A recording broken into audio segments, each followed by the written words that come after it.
And this is just honest. I got to a point when every session would set me back 2 days. I would have a session and then I was a basket case for 2 days. And not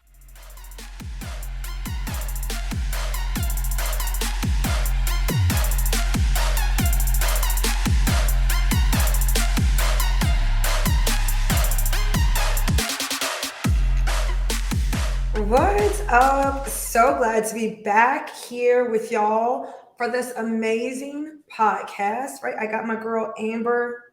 I always like to say people's middle names. I got my girl Amber Michelle Lykins here with us today. Let me tell you. Amber and I have been friends, how long? Like 5 years, maybe? Probably not. Well, 2017, I met Olivia. So 2018, I think, is when we officially like met each other. Yeah, and I barely liked her probably to like 2019. That first it's probably year, it's facts. Yeah. I was just like, she all right, you know, she's okay. I was just, it wasn't true. I'm just I used to be. I feel like I'm way more open now. But I'm very like suspicious. I'm just waiting for you to show your behind, waiting for you to act up, waiting for you to be fake. That's what I'm waiting on. You know what I mean? Like that's how I was. So I'm like, this girl is not this great. She fake. I don't know when it's gonna come out, but it's gonna come out, and I'm gonna be like, yep, I knew.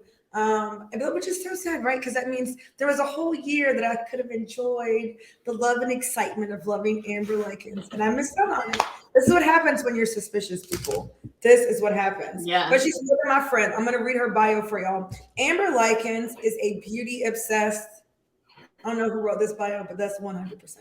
Amber Lykins is a beauty obsessed individual with a passion for helping others look and feel their best. With over 20 years experience in the beauty industry, Amber has gained extensive knowledge on the best products and techniques to create a flawless look for any occasion.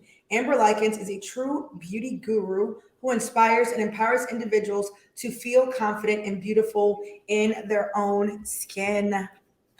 So excited to have you as my guest host today. That's a great bio, but I just want to make sure, because a lot of people like this, I'm not saying it don't mean nothing. That's not what I'm saying. I'm just saying there's some things that they may not really get, right? Like, yeah. Oh, she's beauty obsessed and she helps people, but really generating real revenue as a result of this work that you've decided to do. Building a platform of over 16,000 subscribers on YouTube through what you are obsessed with doing and what you love to do. And so I feel like a lot of times when people see you, when they meet you and they're like looking at your branding and stuff, because you are a real character, I feel like people don't think you're a real person. Like they just assume your life is just so perfect that you kind of are this girl that just everything just works out for you, which can be super annoying to feel that way about a person. And so they might not understand that there are some obstacles that you have to overcome on a regular basis in order for you to show up the way that you do. And that's one of the things I'd like for us to talk about today.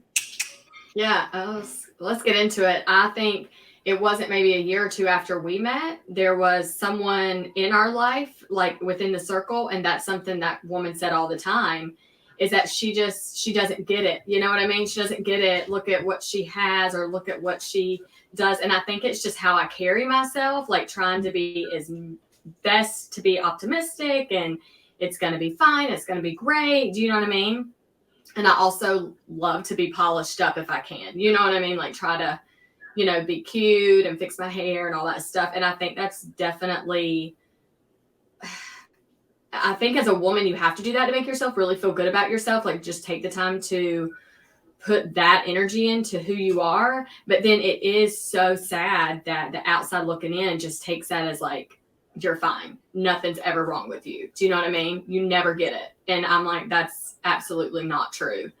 And I think there's a huge difference too between I am dressing up and looking this way to hide the fact that I feel like a trash can on the inside and saying I want to put my best foot forward and I want to wear clothes and styles and makeup that makes me Yeah. feel good. I don't care what anybody else thinks about it. This is for me. It's not for everybody else. I think there's a huge difference. But unfortunately, especially because you're a makeup artist, she's retired her brushes. No, you cannot book her. First of all, I can't even get her to do my makeup no more. It's so annoying. You cannot book her. But because of that skill, right? Like your makeup, when you do your face, it is flawless and it's cutesy and it's all of these things. But that's a real extension of who you are. I think the other thing too, which I'm going to say, like, I never met a person that speaks with such faith, honestly. Like the way that you talk about what your goals are and what your plans are, your tone and your attitude is like, oh, I'm really going to get this done. Not like you're trying to convince people. You speak with such confidence about your goals that you have not hit, by the way, right? Like you had a goal and then you didn't hit it. You have experienced not hitting goals before, right? But you talk about your goals with such confidence that even the people around you, they take it as like a fact, right? Yeah. Like you're like, oh, I'm going to do this. I'm going to help you to do this and I'm going to help you to do that. And you say it with such confidence, it's like, oh, she's going to like pull this magic string or she's going to do this magic potion and I don't have to do anything. Just whatever she tells me she's going to help me do, it is definitely going to happen. Or whatever she says she's going to do, well, it's definitely going to happen. And no matter what it turns out like, sometimes you hit the mark, sometimes you don't. Whatever the next mark is, you literally have you have the energy like you never missed the mark. That's what you give. You give like never missed a target type energy. And I think that can be not misleading, but I think that people misunderstand that. Okay, yeah. I can see that. They're like, oh, well, she's just hitting all these goals. Well, she doesn't understand what it's like to be me because she is hitting every target. No, I'm not hitting every target. But every target I have, I'm going to talk about that target like I'm going to hit that target because that's one of the things I can control. So I love that about you. We're going to pull the curtain back a little bit today for the people. And I just want you and I to talk about something that I don't think that people would, really guess. And I'm saying this to y'all because I know that y'all been called to something. Y'all have a purpose, there's work, and you think that everything in your life has got to be a certain way before you can go out and do what you've been called to do, before you can go out and achieve. And it's just not true. And so when I talk to the women in my community and I ask them what is something that they wish they could, like, if I could overcome this thing, what would it be so that I could get to the next level? And a lot of women say anxiety. So I want us to talk about anxiety. Have you ever experienced anxiety? What is your feelings about it? Like, what does that look like for you? First of all, have you ever like experienced anxiety? Yes, on a daily basis. I'm gonna talk as if I'm like years ago, Amber, because present Amber is very different from how I'm aware of things. Nothing really hit me hard until big life changes. And so when you get pregnant and when you experience that, your hormones are a nightmare anyways. And after pregnancy, you take this test at the doctor's office and they want to kind of know, how are you dealing with life now? And I failed it. And I was like, interesting. It was literally the most simple questions. And I was like, oh, yeah, that's what it is. And I never had a thought in my mind that something could be a little off, right? Like, I just felt like life is good, everything's great, but how I deal with things and triggers that I was unaware that I may have had, they were like, so, a doctor comes in, she's like sitting down and she gets eye level with you. And she's like, so honey, she's like, so I just want you to know, what you answered on that, I mean, it's not really normal, so let's talk about it. And immediately doctors want to push anxiety medicine on you and they just want to do all the things. So they were prescribing me some stuff. And I mean, I just took it with a grain of salt. I just took the information. I was like, yep, send it to the pharmacy. That's fine. But one thing that happened to me after the fact is that I really was like trying to do my best as a new mom and trying to also run a business because that was a new life for me. I was just used to just doing whatever Amber needs to do. Yeah. And then obviously having a spouse on top of that, right, to help and support. But I remember her telling me all the things that could happen when you take anxiety medicine. And then if you try to come off of it, you have to wean yourself off of it, not just cold turkey. And I think I took 2 or 3 different, I went and got the bottle, and I think I took like 2 or 3 pills. And I was like, you know what? One day I was like, I'm literally not going to do it. I'm not doing this. This is crazy. I don't want to numb myself to things that I'm maybe dealing with, that I'm unaware that I'm even dealing with. I don't know. I don't even know how to figure that out. And so it got brought up to me about therapy, and it was I was like, no, people go to therapy that actually have problems. I don't actually have problems. Like I was very much like in denial of things that could be bothering me or not allowing me to, really, I guess, take things in a little bit easier. I was just high, like, this just not going to happen. It's done. And I would worry. And so I remember then I was like, something is wrong with me. And that was always what I told myself. I was like, something's off with me. And then I started using the word crazy. I was like, yeah, I'm just crazy. Like, I'm crazy. I'm a crazy person. Yay. And I know now that that's definitely not what you want to tell yourself. But I mean, it was really real. There were times where I would just cry out of nowhere. I would get upset if someone would say something to me the wrong way. Like, I was very protective. And so knowing now, I'm a very protective human being. So if someone comes for someone in my family or my children or my spouse or a best friend, like, I'm just like at a 10 already. And I don't even know how I got to a 10. And those things I was really experiencing. And I was like, I have never been like this before. But pre-kids, I was always a little wild. I was always the one that had a mouth. So I was like, it's just who I am. But it really comes down to past and history and how I deal with things and how I cover up stuff and how I just like, I bury stuff. I bury it. And I bury it pretty deep because I don't even realize it's a thing. You said a lot, but I want to break this down for people, right? So here's the thing, right?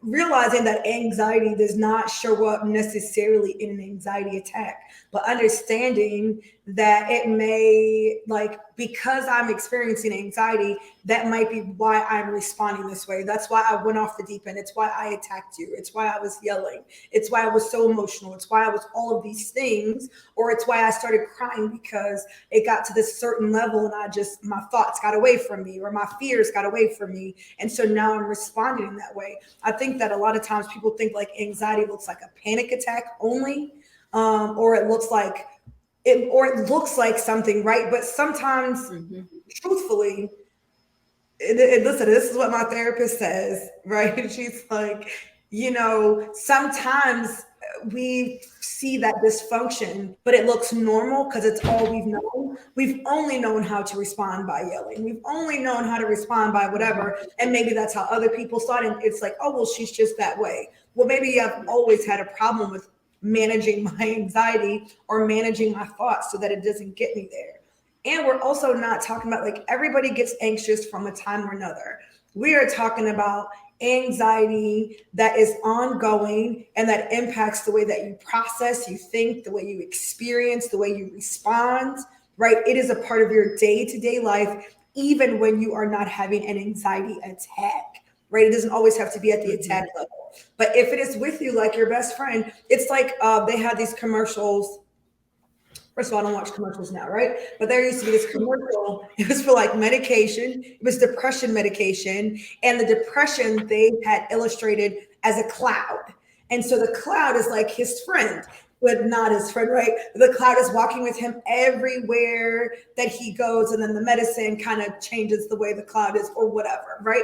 That's the level of anxiety I'm talking about, where it is like with you all the time, whether it's raining or not, whether you're having a breakdown or not, but it is always there just beneath the surface. And if something that really isn't anything, right, for a, I don't want to say normal, but healthy, right, for a emotionally and mentally healthy person, right, that would happen to them, they would not respond at the level and at the depth that you do.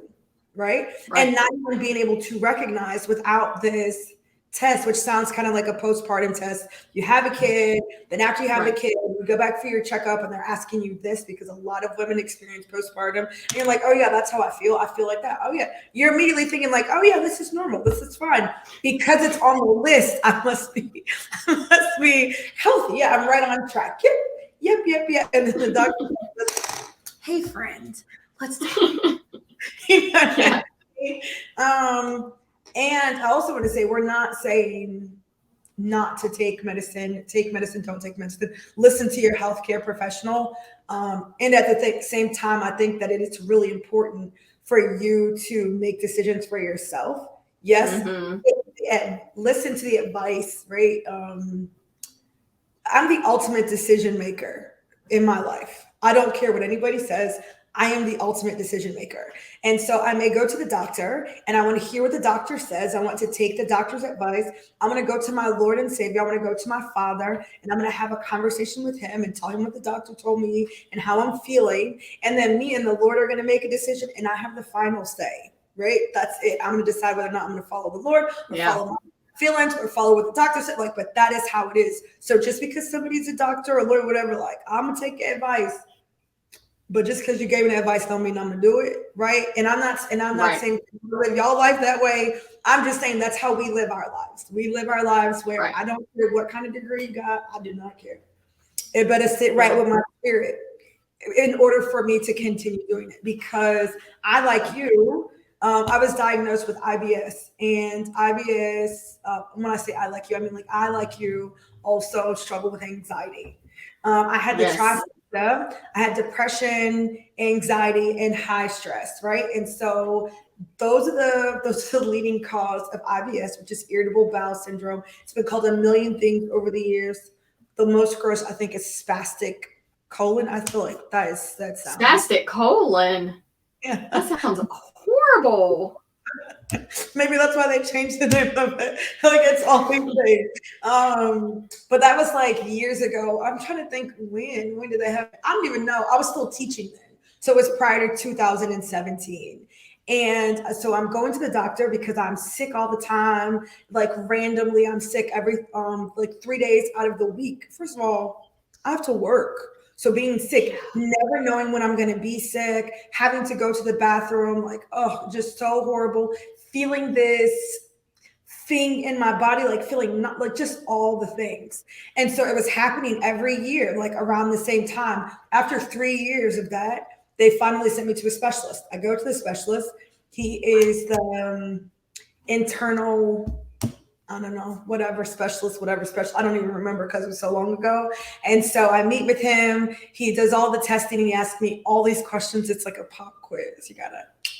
You're just checking them off or whatever. Because when he first talks to me, I'm like, I'm fine. I don't have a lot of stress.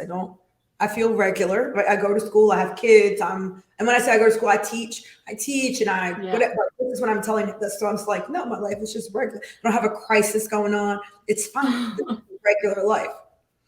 And so then he tells me he believes that I have IBS. And I'm like, oh my gosh, am I going to die? He's like, listen, this is caused by depression, anxiety, or stress. I was like, oh yeah. If you'd asked me that, I could have said, check. I'm like, yep, check. I got all three right across the board. And so I didn't realize that until we took the quiz, and it turns out I had all of the things. And this is why this developed. And it's so crazy, you guys. It's not that your body is broken, right? IBS is not, it's not like, it's not sores, it's not scarring, it's not any of those things. What really it is that your digestive system misbehaves. It's not broken. Yeah. It doesn't need to be repaired. It does not have disease. It just needs an attitude readjustment. You know what I'm saying? It just acts up. And what causes it to act up on a regular basis are your stress levels, anxiety levels. And so that's why I was having these experiences like over and over and over, like every year around the time of my cousin's passing, after my cousin's passing. And so I never would have tied or realized that I had this anxiety or whatever if it had not manifested physically in my body. So he wants to prescribe me this medicine that's going to help me to be calm, even though I feel calm, right? I'm not saying that I experienced panic attacks. That's not like that wasn't a regular thing. I did not feel like there was anything wrong with me, except for like, oh, I knew that my stomach would be upset or that type of thing. And I worried a lot, but I just felt like, well, I'm a mom. So obviously I worry. Yeah. If you're not worrying about your kids, what kind of mom are you? But like, that's just how that's just, and when you experience something too, I feel like when you experience the worst possible outcome, right? I'm not a person who's missed the worst possible outcome. I have experienced in my life some of the worst possible outcomes with loved ones and relationships and things like that. That makes you much more aware. Everybody knows that people die. Everybody knows that you can lose a person. Everybody knows that. But when it is at your house, though, it gives you an awareness that is completely different. And now, if you don't get help or something, your whole life experience. I remember, I don't even think I ever said this. I remember after my cousin passed, I would like just sometimes it would just drop in my head. And I would think like, what if I only have, it's possible I only have 20 years left with Micah. It's possible I only have 15 years left with my kid. It's possible, because I was just doing the math of when my cousin died. And I'm like, my aunt didn't know that was all the time she was going to get. We could not have had any idea that would be it. And so every once in a while, like, I don't know, like at random times, it would just come over me. And then I would have this debilitating like fear and worry about like, oh my gosh, it's possible that I could only have like 20 years left with Kyra. Like in 20 That's years. wild. Yeah. And that would just like, just messes you up. But I'm filtering everything in life through this real life experience where I had the worst possible outcome. So the fact that you think that you were going to be, this is why we need therapy right here, because life is not easy. And when you experience loss and trauma like that, you need professional help. We are not equipped inherently with how to manage and heal ourselves. So, girl, you were devastated. I needed to be on somebody's couch. Yeah. And no professional said to me in a professional like setting, you need to speak with someone. That was never said to me. It was just, let's cover it up. And that's how I view a lot of medication. It numbs you from feeling a certain way. And I wish someone said to me sooner, besides an outsider going like, girl, you need therapy. You know what I mean? Because then that kind of triggers me like, oh, you think I'm crazy? Oh, yeah. But like a professional going, listen, a therapist is going to help you unlock some stuff that you may be dealing with that may be triggering this emotion or feeling. So have you ever thought about that? And I would have been like, no, but oh my gosh, like I have something that's triggering me. I never even knew that was a thing.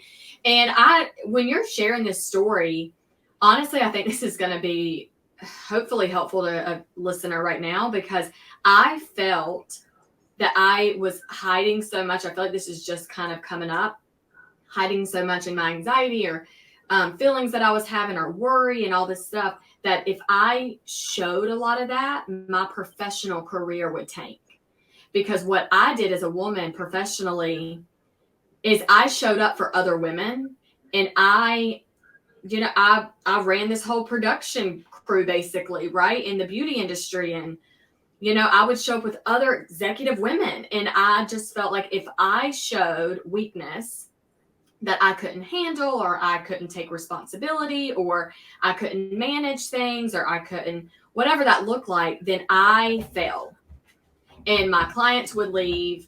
I wouldn't be invited back to things. Like now, when you're saying that, it takes me back to those moments. That's probably why it took so many years for me to actually get to a place where I was okay to speak up. When I got older, which means you're a lot more wise, right? You just decide, I don't care anymore.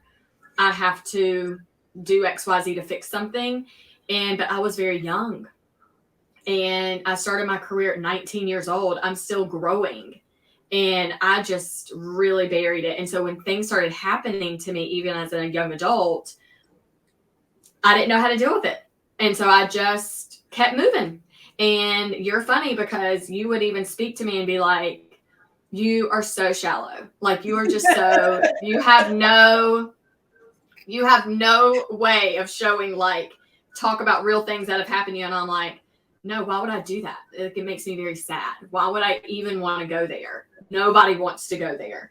And I didn't go there for a long, long, long time. And then when I finally went there and I talked about childhood history where I was molested, and then I talked about having a stillborn child, as my got pregnant, had a miscarriage, then had a stillborn. So you lose 2 children and you didn't even and they're very different, right? When you physically hold and touch a child that looks like it could be crying or breathing and is not, and then you immediately have a baby a year later, like back to back. I had no time to process. Yeah. And I just kept moving. I told my husband a lot more recently when we were going to therapy that I'm like, I don't know if I'm mad at this or I'm thankful for this. But him as a spouse, when we got home from the hospital, we didn't stop. He was like, let's go out. Let's go to the mall. Let's go eat. And I was just like, he's like, the worst thing for you to do right now is just lay in the bed. Like, we got to go. So he would every day intentionally get me out of the house. And we went one time to the mall and we walked past a kid's store or something like that. And this was within the week of getting out of the hospital.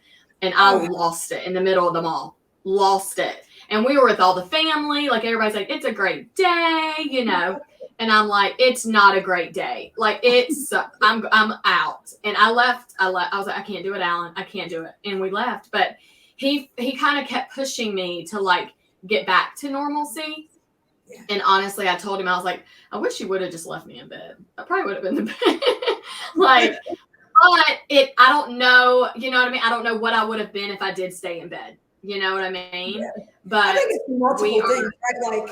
I think you need both, right? You need to have somebody who is not allowing you to wallow, right? So maybe he needed to do that, maybe not the week of, right? Maybe giving you both some time to grieve, and grief comes in waves, right? We know that it could have just been something that happened 100 years ago, but then just all of a sudden they hit you and now you're boo-hoo crying, right? So grief comes in waves, but I think the thing that I don't even know how we would know this, right? I don't know where this education needs to start. I don't know where it needs to start, but we are not experiencing anxiety for no reason, right? Something happens, right? But where do we learn, right? How could Alan know? Okay, we've experienced this thing. Now what I'm supposed to do, the healthy thing to do, is for us to go to grief counseling, for us to get a therapist, for us to spend time grieving and mourning the loss. And then we should I never took a class like that. I never heard that. And if your parents, y'all know what generation these parents come from, right? If our parents are not in that space or in that industry and they did not experience trauma supported by, the healthcare field, the mental health care field. And when you think about the age of our parents and that psychology was fake news back then in their time, right?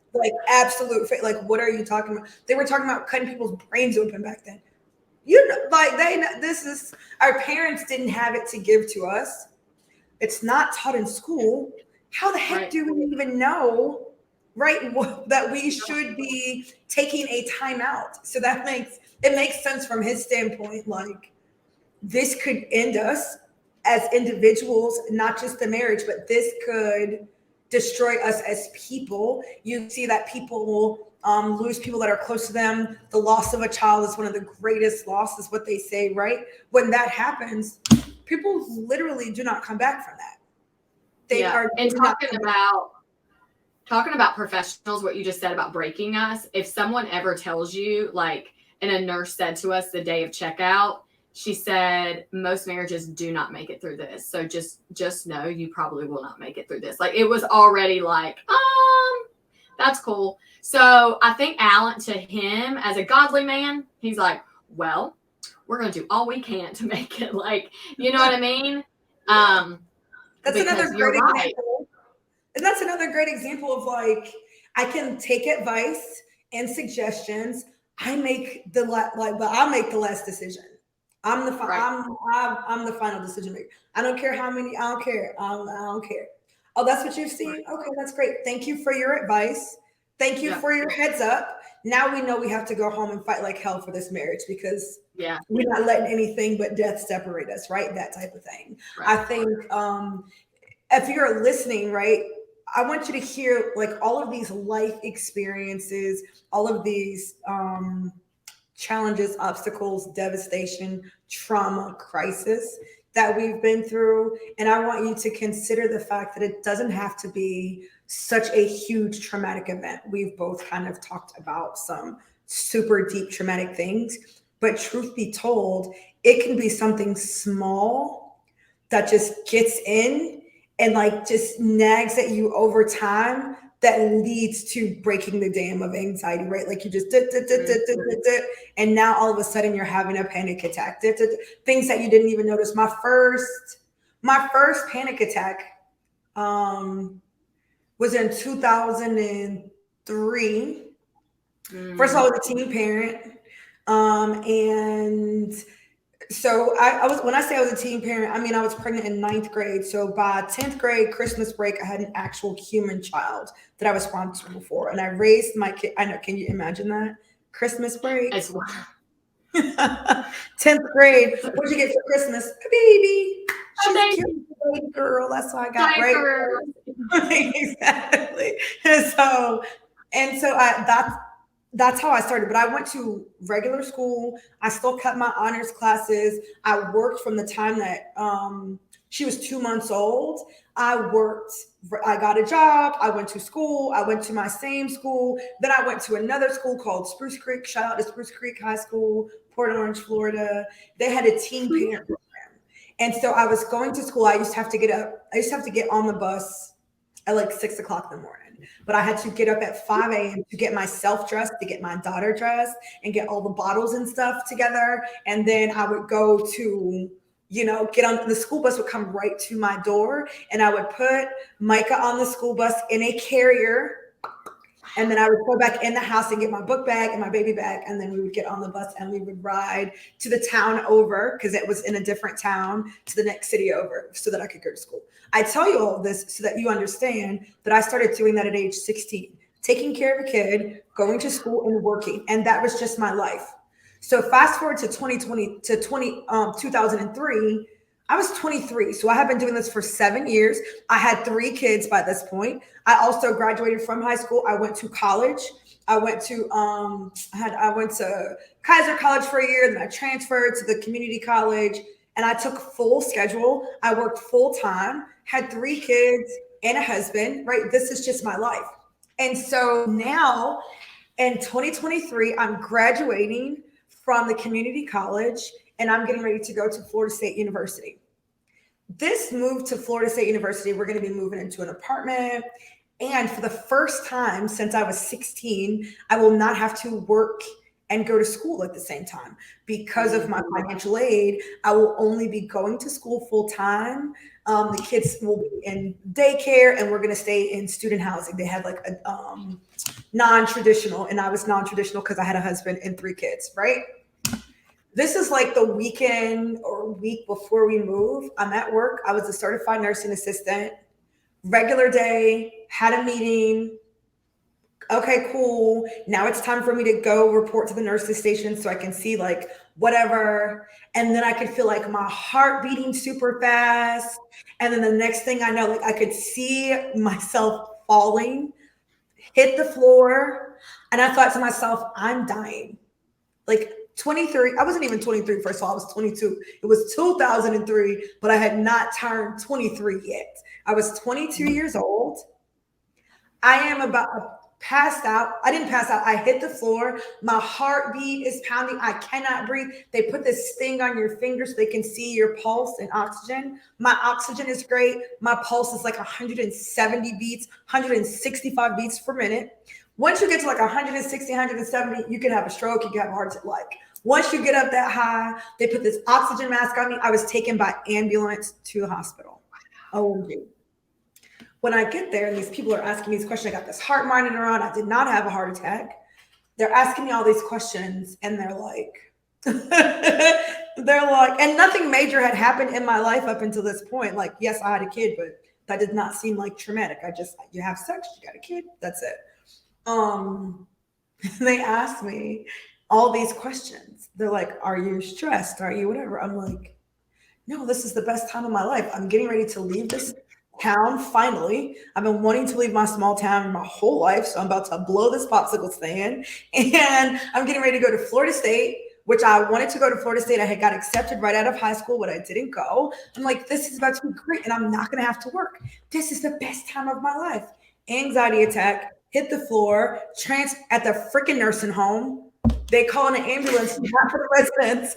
They're calling the ambulance for me, and on a stretcher, in the back of the ambulance, gone to the hospital.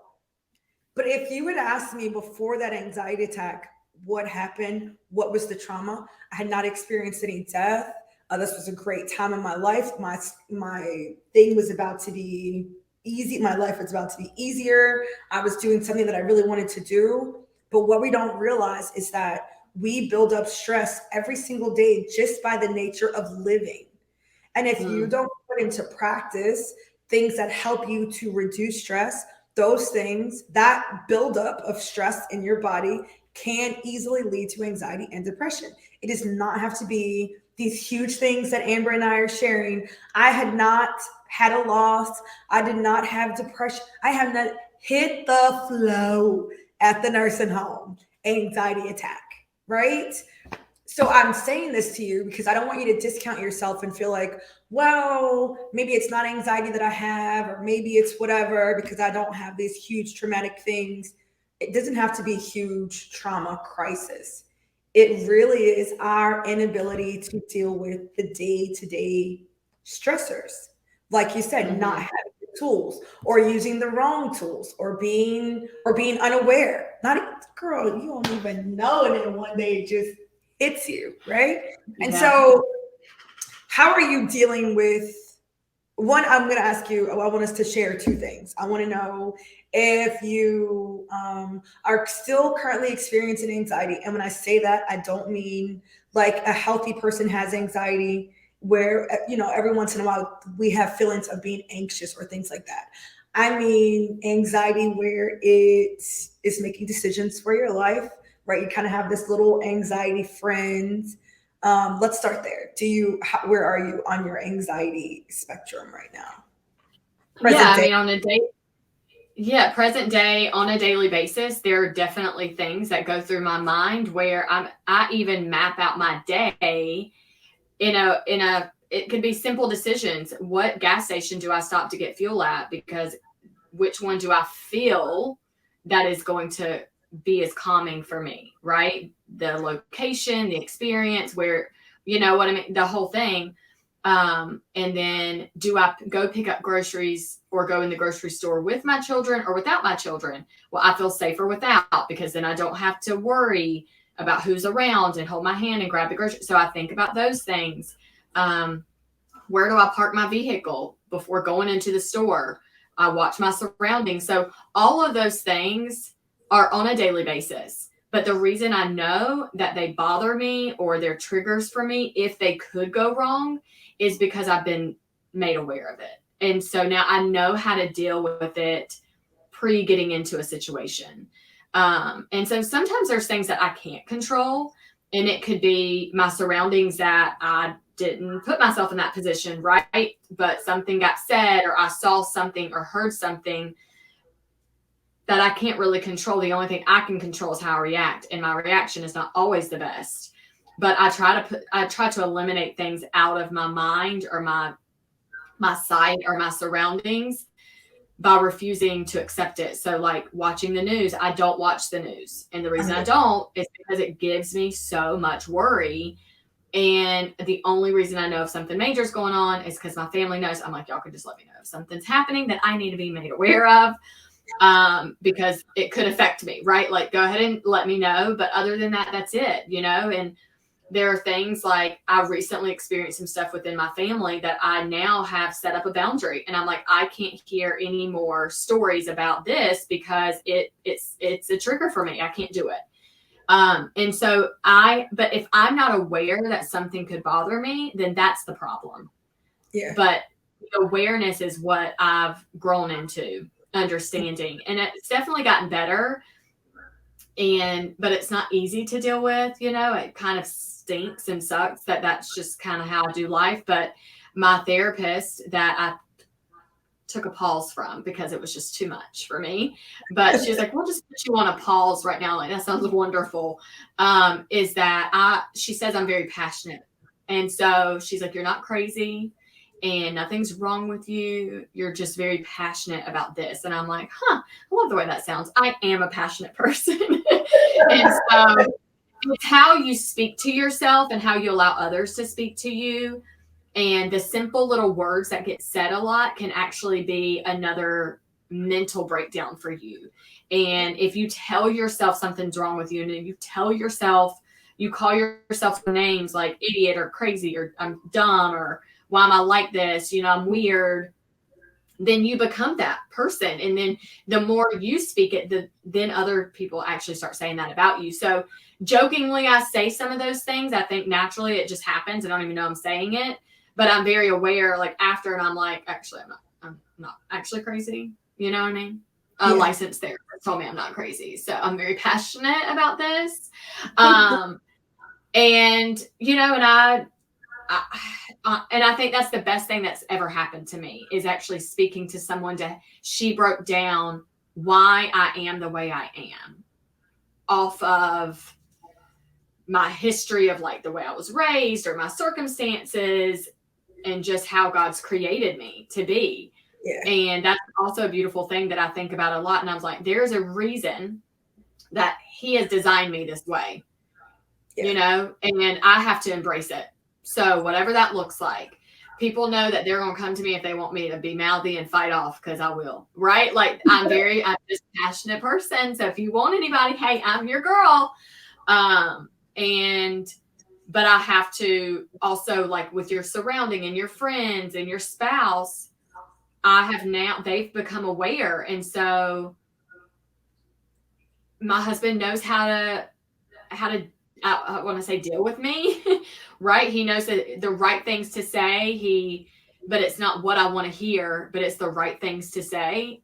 And he gets it. And he's like, because a lot of times you can really hurt the people that you truly love when you deal with things like this in your life. You can be the nastiest to those people. But it is sometimes, I mean, it just happens and you don't even try. But knowing that now my husband goes, I know you're not actually coming to me like that. Like, I know you don't feel that way about me. It's because of this. So, but because of that, that's what triggered it. And now it's snowballed into this. And so he's very aware of it and he accepts it and he loves me and he goes, well, how are we going to fix it? What do you need right now to make you feel safe and happy? And that's something too. The safe word was used a lot by my therapist. What makes you feel safe? And I was like, I've never really even thought about that, you know, but my kids make me feel safe, you know? So like if something bad, like I get emotional always talking about it,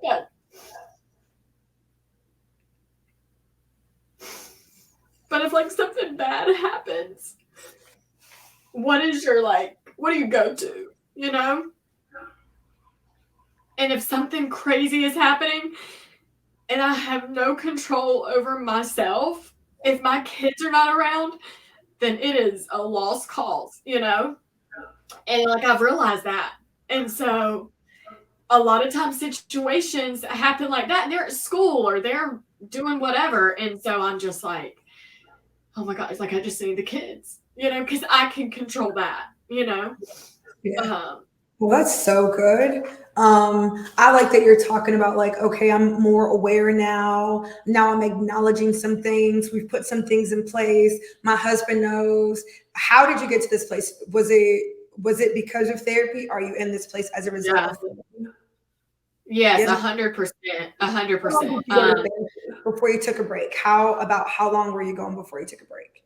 I feel like it was close to a year because I mean, it happened kind of fast. Once I reached out to the therapist, right, she got back to me and then I answered a lot of questionnaire. And then within like a week or two, we were like starting sessions. And I did everything virtually, which I thought was a beautiful thing because no matter your situation, you could log into the computer. And so I chose to do virtual. And I went to therapy on my own for several months. And then the more we kind of broke into situations and conversations, and I was like, I really feel like me and my husband need therapy. We need that together, you know? And so then instead of me being like independently coming to her, then we just turned it over to couples. And so we just did couples therapy instead of now me and all of that. I don't know if people that haven't gone to therapy, your counselor won't typically, or your therapist won't typically like, have therapy sessions with you and then also have therapy sessions with you and your spouse or whomever. It's like either one. And so we chose that was more important in that moment. And so then we did it together for a long time. And then I got to a point where, and this is just honest, I got to a point when every session would set me back 2 days. I would have a session and then I was a basket case for 2 days. And not necessarily like people could see it on me, but it would mentally shut me down because my brain was processing what we just discussed. And I would be more emotional. I would be more quiet and reserved. Like I just couldn't show up my best self for like 2 more days. So I had work obligations and like sometimes I just had to like get through it and it was tough. And then I finally just brought to her and I was like, I got to stop. And I was like, I'm going to cancel. What do I need to do to cancel? I was so mad and just angry. And I was like, I just need to cancel. Every time I talk to you, I can't do it life. So I'm tired of talking about the crap that sucks. So when can we talk about good stuff, And so, but every conversation starts with a conversation.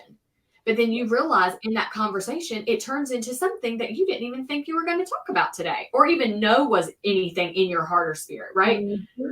And I was like, yeah, I'm done. She's like, well, okay, you can cancel. That is fine. She's so sweet, so respectful. And so she was like, you can even pause it if you would like to do that. And whenever you're comfortable, we can just start right back. I'm like, great, I'll call you in 10 years. I'm just kidding. But knowing like I'm just being honest here too. Courage and I actually do life with each other. Yeah. Courage has seen the good, the bad of me and everything. And so she knew from just stories in our conversations, she was like, yeah, I have a therapist. And I was like, yeah, I think I probably need her information. And so it was you really bringing that like onto me. I was like, because I wouldn't even know where to start. Where do you start to find one? And then can you even trust this person? Like you're really trying to open up to someone. Yeah. And so I really appreciate you. And I've told you that many times, like just introducing me to that. And so you have to have people in your life that tell you the stuff that you don't want to hear. It's just not like if you have a circle around you that they are your hype people, no matter how bad you're showing up and they can't be honest with you, those are not your true people. And typically that comes with like a paid entourage, right? It's like, y'all better tell me I'm doing good. I don't care how bad I suck, right? Yeah. But like your true friends that you're not paying to tell you how amazing you are every day. These are the people that are going to be like, yeah, you actually sucked at that. So let's talk about how you can do better. Yeah. Yeah. No, I think that's really good. And so I want you guys to hear like she has made some progress, right? She's not where she used to be. She's not fully healed, right, from anxiety. When you are still talking about like managing and, triggers and people have to approach it a certain way and those things, that is still progress, y'all. Like you're not going from, everything is tearing me up and people are unknowingly doing things and I'm unknowingly putting myself in a situation. It requires awareness. It requires new boundaries.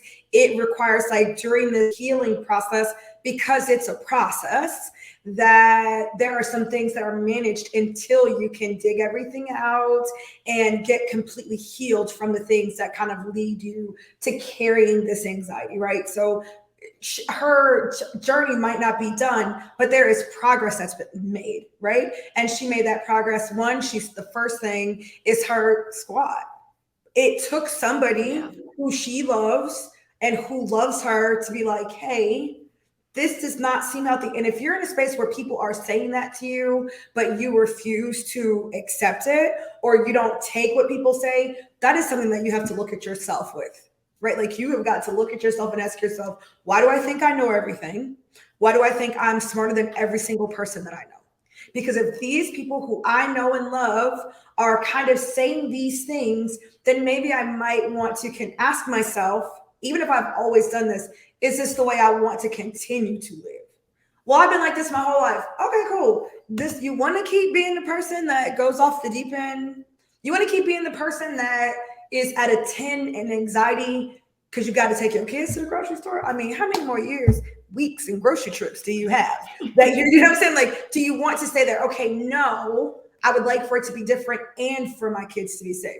Okay, well now maybe I need to look at somebody, right? I feel like we had the same therapist, and I've been with her, I think, what month is this? I think 2 years now. I've been with her for 2 years. Yes, and my triggers and things like that for anxiety, I also don't watch the news. I've been stopped watching the news. That was like long before I got a therapist. Stop watching the news. That helped with my depression. I overcame depression. I did not have a therapist for that. It took way longer for me to overcome my depression. And so this time when I saw that my anxiety was like, it was starting to like run my life and make all the decisions. Every decision was based on something that I had never experienced, based on the possibility of this horrible outcome. I'm like, this is too much. I do not like this. I decided to get a therapist. And so I've been seeing her for 2 years. And I'm so different, y'all. Like, I have made a complete 180. So I used to be like afraid of everything. And that fear made my decisions, like where I would go, my travel, what I thought, the thoughts that I was thinking all the time. I would be in a crowded room thinking, I'm in this crowded room. Somebody probably has a disease and I could probably catch it and I'm going to die. Or like I would have a pain in my side and I'd be like, oh my gosh, it is probably a tumor. And now it's going to grow and I'm going to die a slow death. Oh, I would have like everything, like, oh, I'm probably going to die of this. I'm going to die, like consumed my thoughts. And so because I could die at any time, it also kept me from making healthy decisions. Because even if you make healthy decisions, I have a friend who did these healthy decisions and she still was diagnosed with cancer. So I could just stop. Like everything was like, everything was going to lead to my slow death.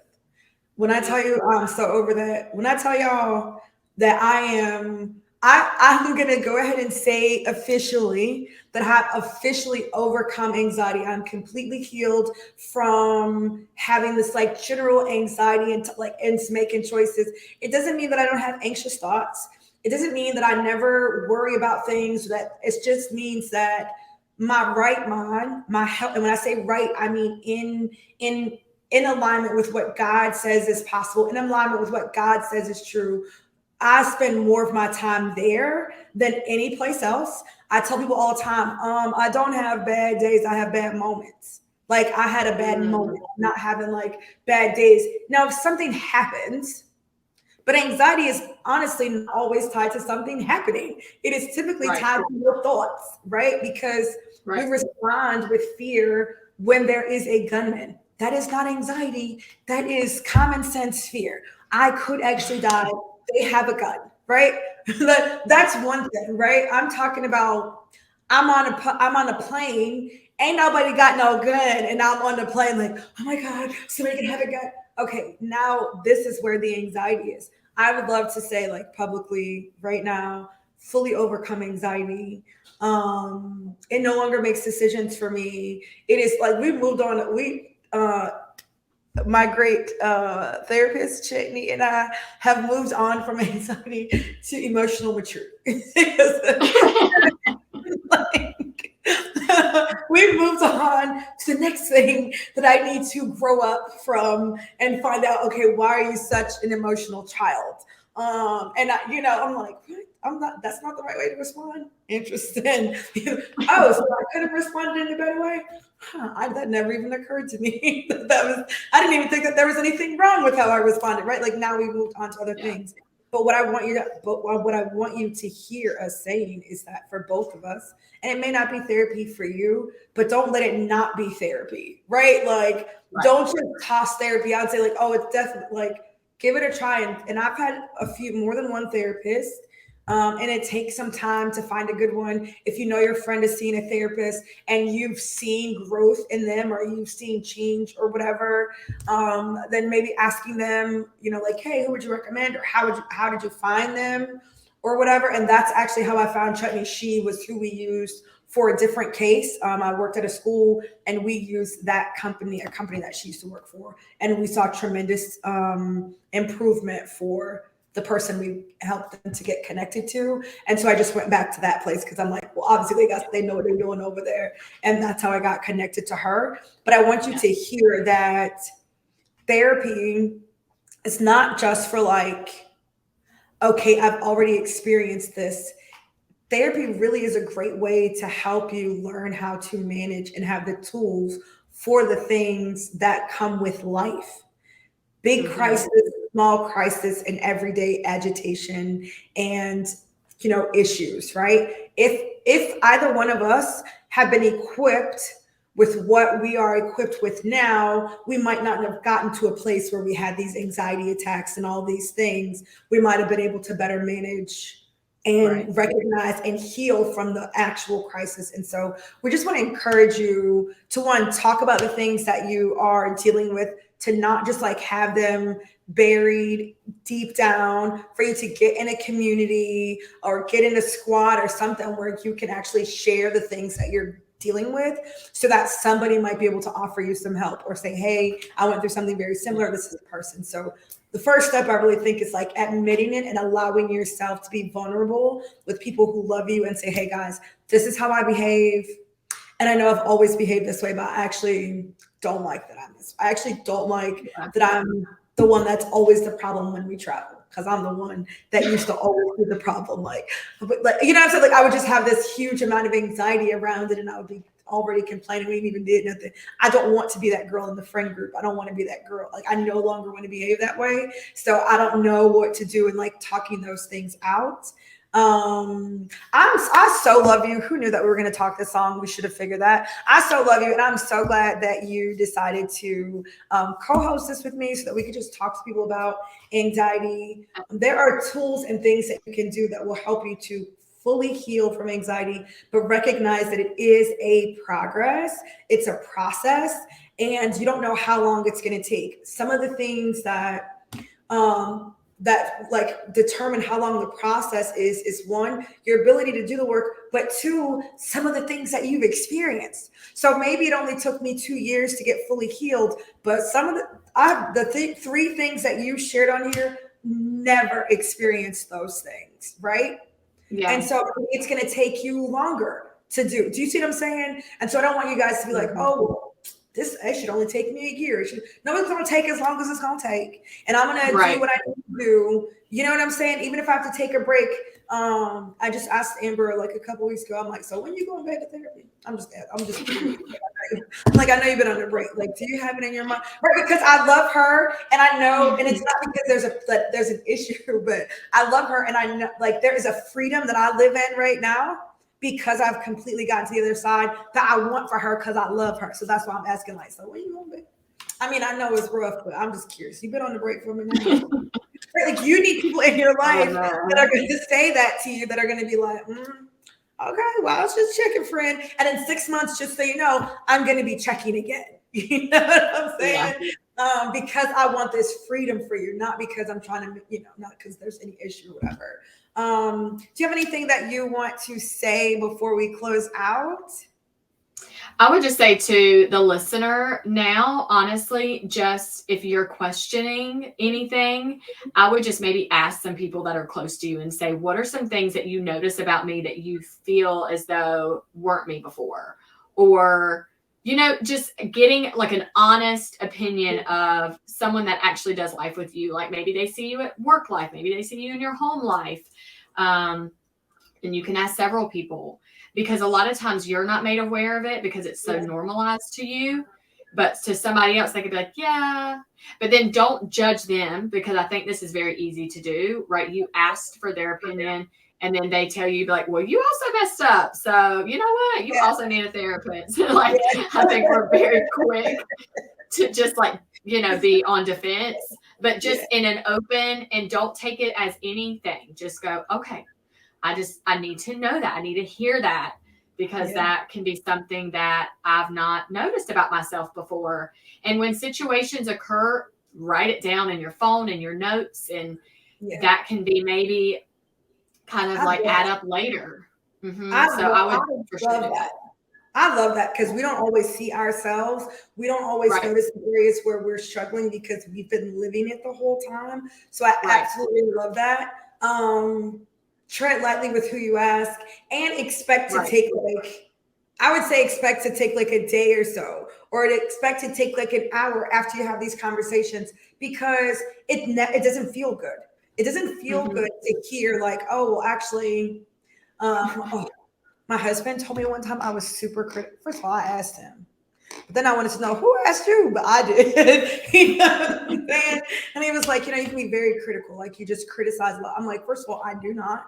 And you would want to talk. You're the one that, like, first of all, ma'am, you came over here tapping me on my shoulder asking me. But it just hurt. I felt so bad. He didn't intend to hurt me. He just answered the question I asked him. But I needed some time to like cry about that. And then when I could hear that in other spaces, which is something that my therapist tells me, it's because I don't show myself any grace. I don't have any grace for other people because I don't have any grace for myself. And so now I know, okay, this is what I need to work on. I am this way. I do behave this way, but I don't want to be that way. I need to, right? So, but I wouldn't have seen that. I wouldn't have brought it up to my therapist. I wouldn't have considered it if I hadn't asked the people that experience me and still choose to be around me, even though I'm not always, rainbows and butterflies and sprinkles. You know what I'm saying? So just kind of keep that in mind. Before I forget, listen, this episode is sponsored by, hold on one second. This episode is sponsored by Olivia Hayward. You see, I got the Listen, and she's got those earrings. I did not tell her this. First of all, this is the second episode where I've interviewed somebody and they were also wearing Olivia Hayward earrings. So that right there goes to tell you, one, these things are so amazing. You can go to oliviahayward.com, use code COURAGE at checkout so that you can look as cute as me and most guests look. I mean, we just cute out here. You see like so many different types and styles. You don't want to miss that. And if you're thinking like, oh my gosh, I have something amazing and wonderful that I want for Courage to share on Bold Faith, then be sure to slide into my DMs.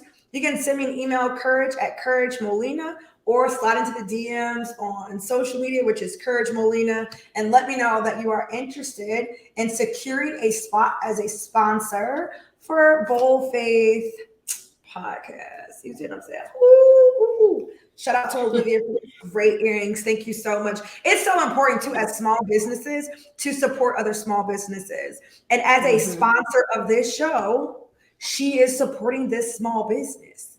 So don't think you have to do something so huge. Like, how can I support? As you know what, I can sponsor an episode. I can sponsor a show. I can be a sponsor at an event. Oh, let me tell y'all, it is time right now. It is open to the world. Women only. It's a women's retreat. Faith Ignited 2024. I will be there. Lykins will be there. She is one of the speakers again this year. Absolutely amazing. You can go to boldfaithchurch.org to register today. We've already started making, people are already registering. There are only 30 spots available. Go to boldfaithchurch.org so that you can register for the retreat. It is July 12th through the 15th, 2024. You don't want to miss this.